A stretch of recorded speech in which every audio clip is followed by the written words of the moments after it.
Et c'est là où je me suis aperçu, je vous ai dit, que première des choses, c'est que leur Bible et ma Bible n'ont pas le même nombre de livres.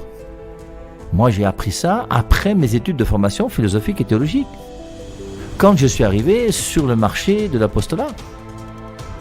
Et j'étais surpris un jour, quand il prenait cette traduction du Monde Nouveau, de lui dire, mais lisons le passage, il cherche un tas de matière, il ne trouve pas. Et j'ai commencé à me renseigner, c'est là où j'ai compris qu'il y avait une biblette de 66 livres et qu'il y a une Bible de 73 livres.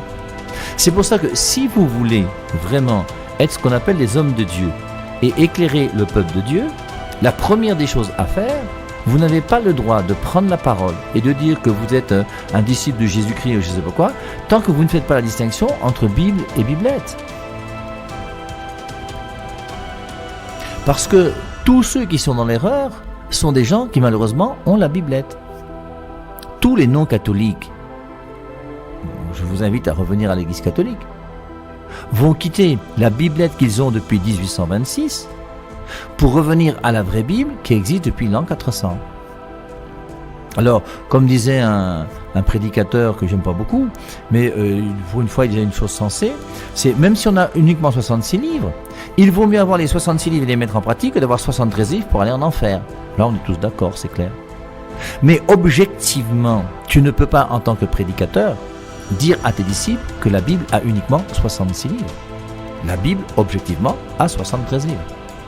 Et je crois que vous tous qui suivez le Père de Marie depuis des années, vous êtes capables de prouver aujourd'hui à n'importe quel pasteur non catholique, même si c'est un grand théologien qui a des doctorats en je ne sais pas quoi, tout ce que vous voulez, on peut leur montrer d'une manière vraie et simple qu'ils n'ont qu'une biblette de 66 livres.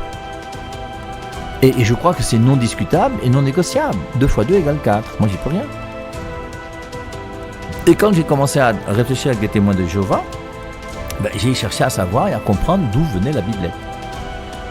Et j'ai compris que la Biblette, justement, c'était le livre de référence de ce que j'appelle les non-catholiques, donc les protestants et tous les petits frères des protestants. Et d'ailleurs, ça montre bien le point commun qu'ont toutes ces églises, qu'ils le veuillent ou non, avec Martin Luther. Si les adventistes ont 66 livres, c'est à cause de Martin Luther. Si les témoins de Jéhovah ont 66 livres, c'est à cause de Martin Luther.